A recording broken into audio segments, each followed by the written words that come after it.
Hey guys, on a scale of 1 to 10, how would you rate a 5? Somewhere in the middle? Unless you like 5s, I'm not sure. They say, you are what you eat. Well, in that case, I guess I'm a pussy. And if I'm honest, I guess I'm a little bit of an ass. Oh, there was that one time in college where I was a real dick. But that was college. We were starving in college. We didn't eat anything.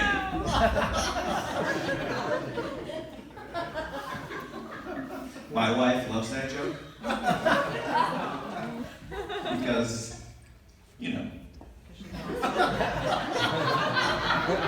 She's like, you don't do any of that stuff at home. I'm like, shut up.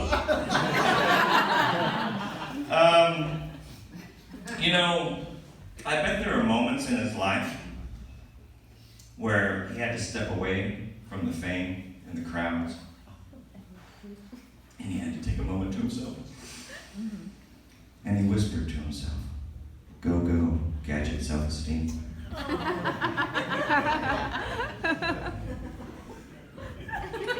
Look, we're learning a lot tonight. Some of you didn't watch Inspector Gadget. That's fine. I'm okay with it. The other day I was at a coffee shop, standing in line waiting for my order.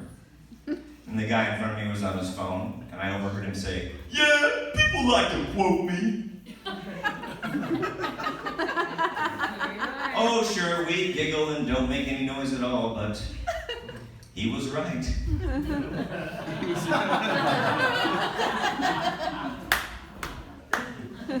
They say, youth is wasted on the young. Well, that's bullshit. I mean, that's just a statement of fact, isn't it? I say expensive sports cars are wasted on the old. And I stand by it. Because how many times have you seen a really nice car and you pull up next to it and it's just some fucking gray hair in there who's never gonna get it out of third gear? Right? Right? So I've solved the problem. Here's what we do, guys. We make expensive sports cars. It's so simple, inexpensive. A Bugatti, $12,000. A Ferrari, $5,000. Lamborghini, $6. Why not? And here's the best part. Now everyone can buy an expensive sports car. It helps with the population control.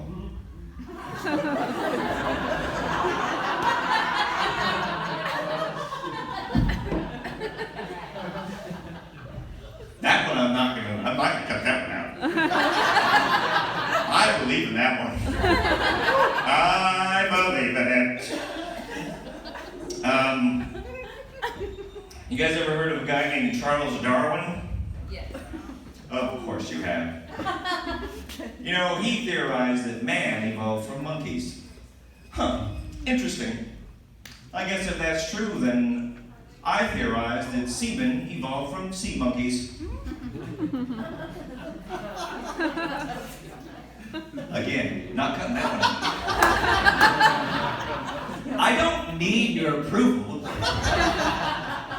I can come up here and do this. I have the microphone. I'm the one who wins. You know, the funny thing about moving to Wilmington, I'm not originally from here. I know.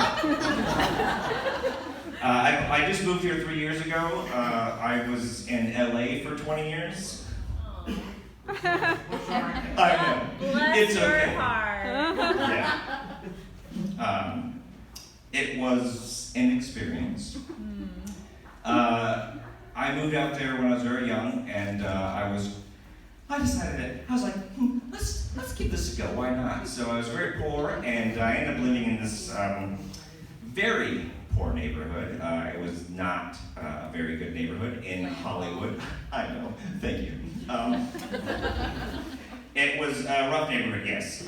During the 6 years I lived there, my car was broken into 5 times. And another time my windshield was, a big piece of concrete was thrown in the middle of it. But I couldn't afford anything else. I thought to myself, this is what I gotta do. I gotta, cut my teeth, I gotta make it. I'm 20 years old, I gotta do this. I was living there. The first week I was living in my apartment, I was living in the back of the building. So I had windows on the second floor. I was out to the alleyway, and within the first week I was there, I had the windows open because there's no air conditioning, and I started getting this. There's this smell. I was like, oh, it's an interesting smell, and it smells kind of like weed, but burning hair, and am I getting hints of flesh? I'm not sure what that is. So I look out the window, and it's dark, and I can't see anything. I'm like, oh, there's nothing out there. And then I see a flicker of a light, and I see 2 gentlemen, and they're smoking this pipe that's round, and then there's a big ball at the end of it. And I was like, well, it's not a weed pipe. I guess I moved into an interesting neighborhood. There was also these guys in this neighborhood, these Hispanic gentlemen, let's call them. A lot of them, they would always hang out on the corners, about 3 or 4 of them.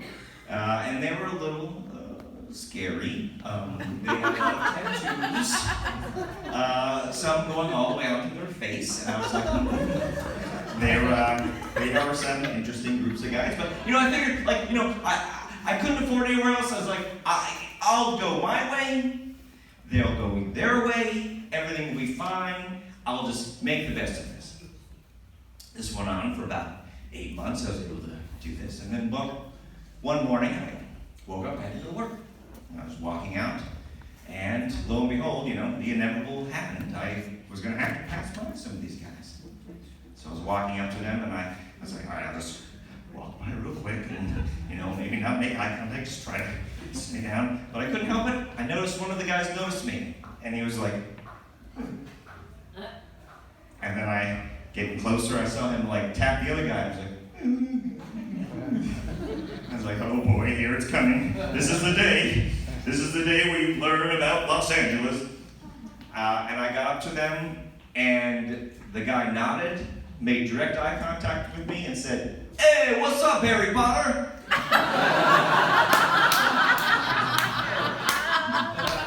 I drove to work, and I was like, that's weird. I've never been called Harry Potter before. That's interesting. This went on for the next 5 years. Different gentlemen of tattoos and Hispanic. Not the same guys. They all, in this 6-block radius, would all say, what's up, Harry Potter? Or like, hey, how you doing, Harry Potter? Great day, huh, Harry Potter? I apologize for this accent. I know that I shouldn't do that accent. But I'm a storyteller. And I want to take you there. I want you to experience what I experienced. Which was insanity. I was poor, so every day I would walk to the 7-Eleven to, get ruffled potato chips, because that was my lunch. This, it was a tough neighborhood. Some days I'd come home and there'd be patrol cars all over the place, and I'd go in my apartment complex, and by the time I'd be into the hallway, there'd be 12 of these guys, and they'd be like, hey, Harry Potter, the cops still out there? They are, gentlemen. Feel free to stay here in the hallway. If you need anything, I have water or whatever. Yeah, it's cool, okay. This is quite the experience I'm having. Years later, I moved out of that neighborhood. I finally got out. Thank you. I made it. A friend of mine who also lived in the neighborhood at the same time, his name was Jonah, he had a similar experience. They would always call him Big Man. They'd be like, hey, what's up, Big Man? So, for him, it was a different experience. But one night we were after a show or something, we got to drinking, having a drink, and he's like, "You know why they called us that, right?" And I said, "I assumed that they were making fun of me the entire time." He's like, "No. Do you remember Jesus at the 7-Eleven?" I was like, "Of course I remember Jesus. Jesus was this Hispanic guy, had long hair, beard. He was in a wheelchair. And I would help him, up on the curb. Sometimes he'd ask me to buy him cigarettes, so I'd buy him cigarettes. We'd shoot the shit. He was a cool guy. We'd laugh and talk. Great guy. I didn't think he was homeless. I just thought he was like, a part of the neighborhood. I was just like, I don't know what his deal is, but he seems nice. My friend Joe's like, that Jesus is the leader of that gang. See, back in the 90s, he was shot in a drive-by 5 times, and a bullet lodged in his spinal cord, and that's why he's like paralyzed from the waist down. He's the leader of the Magicians 13. That's the name of the gang. And 13. The Magicians 13. Yeah, well, different, but close. And he said, yeah, he didn't know our names, but we were nice to him, so he told all his underlings, hey, don't mess with Harry Potter and Big Man. That was the best way you could describe us. They have my protection. They're cool. So for 6 years, I had gang protection. And I didn't know it. I'm Harry Potter of the Magicians 13.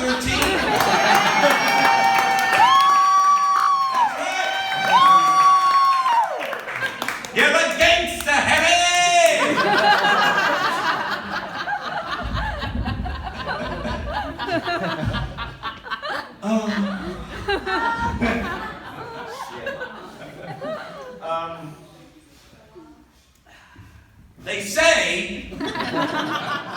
They say absence makes the heart grow fonder. Well, in that case, goodbye!